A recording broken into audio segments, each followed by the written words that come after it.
Yeah, good evening everyone. So welcome back to our channel. So right now in this session we are going to discuss about one of the important dynasty of South India.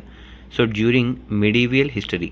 So the most important kingdom is about Pandyas. So already మనం previous video క్లాసెస్లో ఇప్పటివరకు మనం 5 South Indian kingdoms అన్నవి emerge అయ్యాయి, అంటే ఆవిర్భవించాయని చెప్పి మనం ఆల్రెడీ డిస్కస్ చేసాం. సో 5 ఇంపార్టెంట్ కింగ్డమ్స్ ఏంటంటే, ఒకటి వెస్టర్న్ చాళుక్యాస్, అలాగే next Yadavas, Hoysalas, Kakatiyas and last one Pandyas.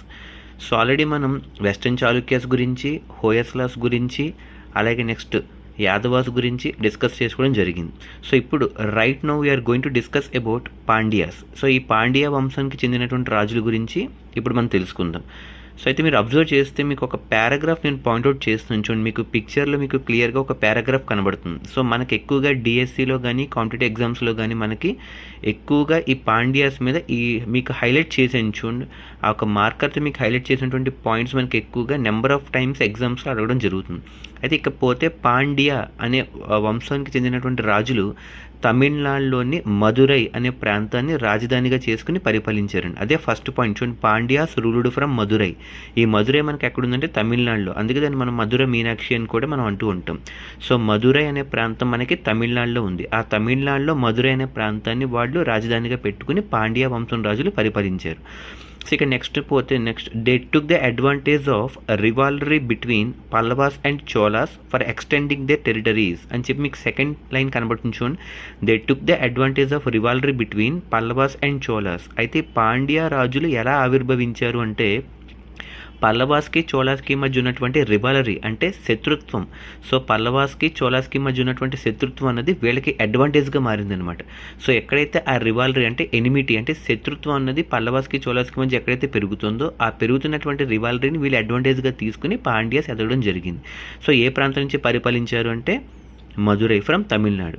అయితే వీళ్ళలో the most important and efficient king ఎవరంటే కులశేఖర. వెరీ వెరీ ఇంపార్టెంట్ అండి. సో కులశేఖర అనే రాజు ఈ పాండ్య వంశంలో ఉన్నటువంటి most efficient king, and as well as is the only king from Pandya dynasty who made number of expeditions up to Ceylon. చూడండి మీకు అదే కనబడుతుంది.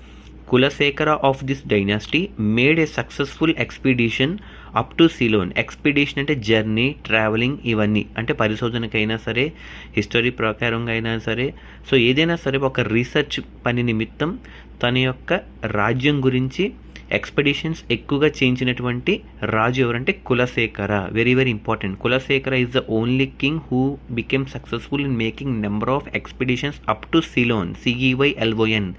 సీలోన్ అంటే శ్రీలంక వరకు అని అర్థం. సో సీలోన్ అంటే శ్రీలంక అండి. నెక్స్ట్ అతను పరిపాలిస్తున్న టైంలో అంటే కులశేఖర ఆఫ్ పాండ్యా డైనాసిటీ అతని యొక్క గొప్పతనం గురించి Marco Polo, a Venetian traveller, visited his kingdom and praised his administration. Marco Polo అనే ఒక పర్సన్ ఇటలీకి చెందినటువంటి ఒక ఫారిన్ ట్రావెలర్ అండి. సో ఈ మార్కో పోలో అనే ఒక పర్సన్ ఈ కులశేఖర యొక్క పరిపాలన గురించి, అతను చేసినటువంటి ఎక్స్పెడిషన్స్ గురించి బాగా మెచ్చుకుంటూ, ప్రైజ్ చేస్తూ, అతని యొక్క పరిపాలనని హైలైట్ చేస్తూ తన యొక్క హిస్టారికల్ బుక్స్లో రాయడం జరిగింది. ఎవరి గురించి అండి? కులశేఖర. ఈ కులశేఖర ఏ వంశం చెందినటువంటి రాజు అంటే పాండ్యా వంశ రాజుల యొక్క రాజధాని మదురై. ఓకే. సో అలాగే కులశేఖరాలో ఉన్నటువంటి స్పెషాలిటీస్ ఏంటంటే, he is the only most powerful king who made a number of expeditions up to Ceylon వరకు. ఇతని యొక్క ఎక్స్పిడిషన్స్ మెచ్చుకుని అప్రిషియేట్ చేసినటువంటి foreign traveller Marco Polo. Clear. ఇంకా పోతే 4వ లైన్లో చూడండి, they patronised Shaivism and Vaishnavism. అంటే శైవిజం అంటే శివుణ్ణి, వైష్ణవిజం అంటే విష్ణుమూర్తిని. సో శైవిజంతో పాటు వైష్ణవిజంని కూడా డెవలప్ చేయడం జరిగింది.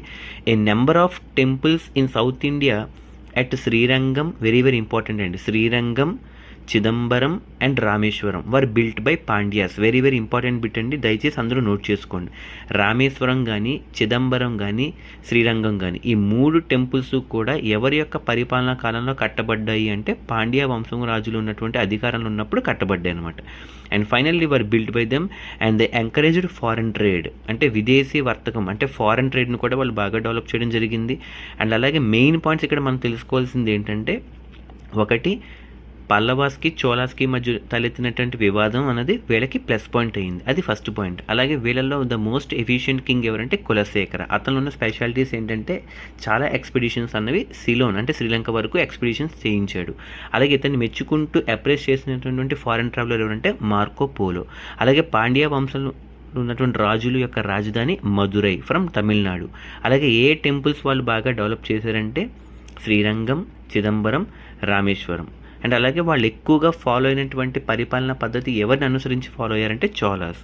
సో అందుకని వాళ్ళు చోళాస్కి పల్లవాస్కి తలెత్తినటువంటి శత్రుత్వంతో వీళ్ళు అడ్వాంటేజ్గా తీసుకున్నారు. So this is the complete basic information that is related to Pandyas. So ఇక్కడ నుంచి నెక్స్ట్ చేయబోయే వీడియో క్లాసెస్ అన్నీ కూడా అసలు మిస్ అవ్వద్దండి. కంప్లీట్గా కాకతీయ రాజుల మీద మనం చేద్దాం. క్లియర్.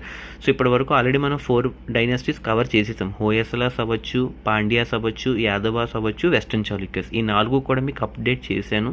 సో దీనికి సంబంధించిన complete information I request every one to please note down the basic information of every dynasty. Okay, good evening, have a nice day.